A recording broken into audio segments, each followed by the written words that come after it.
Sorry to keep you waiting. Thank you very much for making time for us. Thank you. Let me just quickly have a look. Hello. Mr. Prime Minister, your job must be one of the most complicated in the world. I mean, there is your relationships with the United States, there's China who really wants to invest here, but the more they invest, your relationships with the United States might become even a little bit more complicated. Then you have Iran, Afghanistan. Before you joined politics, you have had such a fantastic life. Why do you do that to yourself? So, a few questions. Let me start. Firstly, I came into politics because I felt that Pakistan has tremendous potential, always had tremendous potential. When we were growing up, Pakistan was the fastest growing country in Asia. Pakistan was a role model for development in the 60s. So we lost our way, and my whole objective of coming into politics was that we wanted Pakistan to achieve its potential, and it has huge potential. Now, your first question that we live in a tough neighborhood, we have issues, balancing act, because we have, for instance, Saudi Arabia, which is one of Pakistan's greatest friends, always been a friend in need for us. Then we have Iran, which is a neighbor, and we have always had good relationship with Iran. So the conflict between Saudi Arabia and Iran is something which for Pakistan would be disastrous if it went into some sort of a military conflict. So we are trying our best to make sure that these two, one neighbor and one friend, things do not deteriorate amongst them. Things do not actually lead to a conflict. And as it is, this region cannot afford another conflict. The other is Afghanistan. Pakistan is doing its best for peace in Afghanistan. Afghanistan is one country which has suffered in the last 40 years, and just purely on a humanitarian basis, apart from Afghanistan being our neighbor, we pray for this peace still to take place between the Taliban and the Americans and the Afghan government. So finally there would be peace there. The biggest problem right now is India. I'd like to catch up on that. I mean, we were nearly facing a war last year, and ever since Prime Minister Modi scrapped this special status for Indian administrated Kashmir last August, it's getting even more tense. What is your government doing or planning to diffuse these tensions with New Delhi? Look, I was the first political leader to warn the world about what has happened in India. India has been taken over by an extremist, a racially extremist, exclusive ideology, which is called Hindutva. The ideology stems from RSS. RSS was born in 1925. Its inspiration was the Nazi Party in Germany. The founding fathers of RSS believed in the Nazi ideology of racial superiority. And just as the Nazi ideology was built on hatred for another minority, similarly the RSS ideology is based on hatred for Muslims and other minorities, Christians as well. So therefore I warn the world that it is a tragedy for India, and I think for its neighbors, that India has been taken over by this RSS ideology, which, by the way, 3 times was banned in India as a terrorist organization. RSS assassinated the great Mahatma Gandhi. So a nuclear-armed country of 1.3 billion people is in the hands of extremists. And so not only are people of India going to suffer, and they are already suffering, there are riots in India and there are demonstrations, but Kashmir, to be specific, 8 million Kashmiris now for over 5 months are in a state of siege. And it's because of the RS ideology, which believes that only India belongs to Hindus, other minorities are inferior. What does it mean for you? I mean, how can you handle that conflict? Do you try to talk to Modi? What are you doing? Well, when I first became the Prime Minister, I made every effort to talk to the Indian government, Prime Minister Narendra Modi.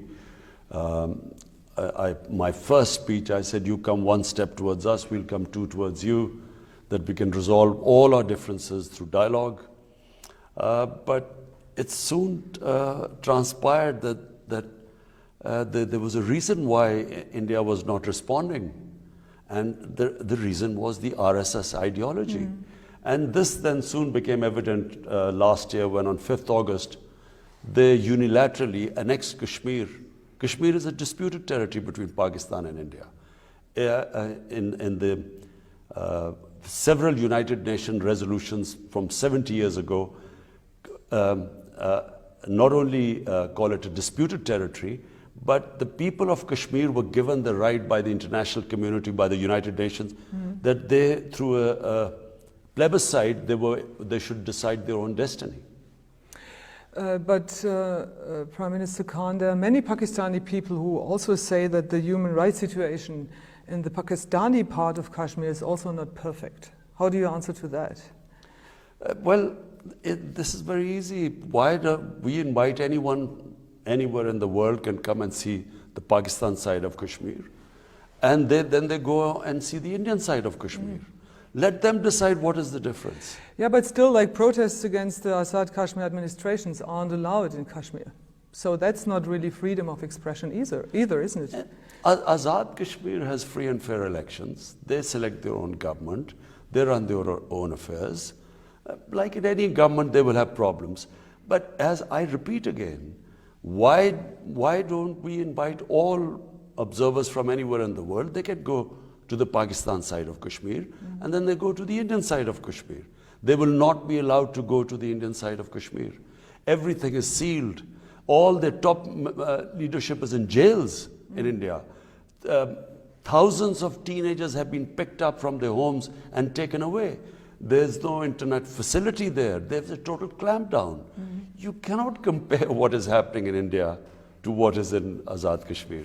But let me stress that one more time. I mean, you'd really take strong stands for the freedom of the Kashmir people, obviously, on both sides. And you do that also in front of the United Nations. Don't you think your voice would be even heard more and better if, like, for example, protests in Kashmir and the Pakistani side would be also allowed? Why not? Let me say, the best thing is let the people of Kashmir decide. The people of Pakistan Kashmir and the Indian Kashmir. Let them decide what they want to do. Pakistan is all ready to give them the right of, through a referendum or a plebiscite, let them decide whether they want to remain with Pakistan or whether they want to be independent. We're all for it. You're just coming back from Kashmir. I mean, there was a horrible avalanche. More than 90 people, as we know by now, got killed. What is the situation there right now? It's climate change. That's all I can say. Very strange thing this has happened. This sort of weather in Kashmir was unexpected, and in that particular area where most of the people went into these two houses thinking that they were safe, and the avalanche, when it came, it just took those two houses. So that's where the tragedy was. But unfortunately, this is climate change now. Do you consider like some cross-border aid with India in this specific field to help people the most and the best? There was already cooperation because on the borderline, the Pakistan side, the army was already cooperating with the Indian side because I think there were some losses on the other side too. But that's a good sign. So it's possible in really a tricky situation that both sides work together. Of course, in any humanitarian issues, we would work together. But the issue right now in the Indian side of Kashmir is not just a issue of humanitarian. It's a huge humanitarian crisis.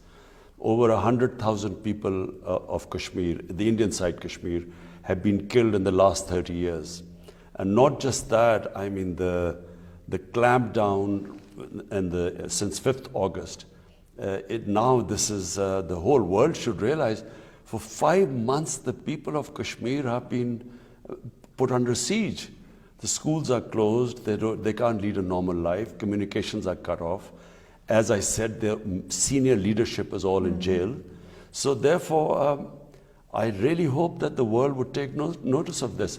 Pakistan cannot have normal relationship if this disputed territory, dispute between Pakistan and India, recognized by the United Nations, if they have unilaterally annexed that area, how can Pakistan start talking to them right now? Do you think the world is paying too little attention? I'm afraid, and sadly, yes. Consider the sort of just the media coverage of Hong Kong, demonstrations. I mean, Hong Kong, what, 2 or 3 people, I don't think more than that have died. In Kashmir, the tragedy of Kashmir, what is happening, and you can't compare the two. And Why yet is that? Why is that? Why do you think the world is paying so much more attention to the Hong Kong protests regarding the situation in Kashmir? Well, I think that the Western countries, unfortunately, number one is the primary consideration are the markets. It's commercial interest. India is a big market. So that's one reason why we see a very lukewarm response to what is going on and what is happening to 8 million people, let alone what is happening inside India to the minorities, what this RSS-driven ideology is doing with this Citizen Registration Act and this Citizenship Act, which is blatantly against the minorities, specifically 200 million Muslims. I mean, this is unheard of what they're doing right now in India. But specifically on Kashmir, the silence of the world is number one because of commercial interests, India being a big market, and number two, I think, in the strategic Western mind, India is supposed to be a counterbalance to China. And therefore, you see a completely different approach to what is all this, and I'm afraid this is going to pose a threat not just to Pakistan and the neighboring countries or to the Indian minorities, but eventually this will be a threat to world peace. Because remember, if this goes wrong, in other words, this rhetoric of the Indian army chief saying that they put claim on Pakistan side of Kashmir too, and is saying something like if there was a parliament resolution, then the Indian army was ready to move to the Pakistan side of Kashmir. Then what would happen? The unthinkable would happen. 2 nuclear-armed countries would come face to face. And that's why even in the United Nations, I went there to the General Assembly and I appealed to the UN that you must intervene right now before things get out of hand. Mr. Khan, what could Europe and what could Germany specifically do in that regard? I think Germany has a huge role. Germany is the strongest country in Europe, and therefore the European Union. Germany can play a part in the EU, which is a big, one of, apart from the US, EU is the other big bloc which the world looks for upholding human rights. Mm-hmm.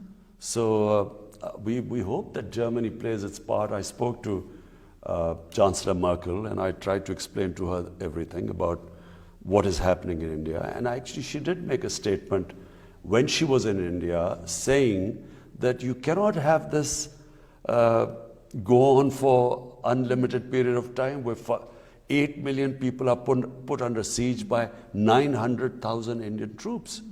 So she did speak about it, but I think, and I hope that Germany will speak out against what is happening. Mr. Prime Minister, you talked about minorities. Your government's Kartarpur corridor is allowing Indian Sikhs to visit a really important place of pilgrimage here in Pakistan, and you got a lot of applause for that. Do you think it can help to improve the relationship with India? You see, I have not understood that what was the mindset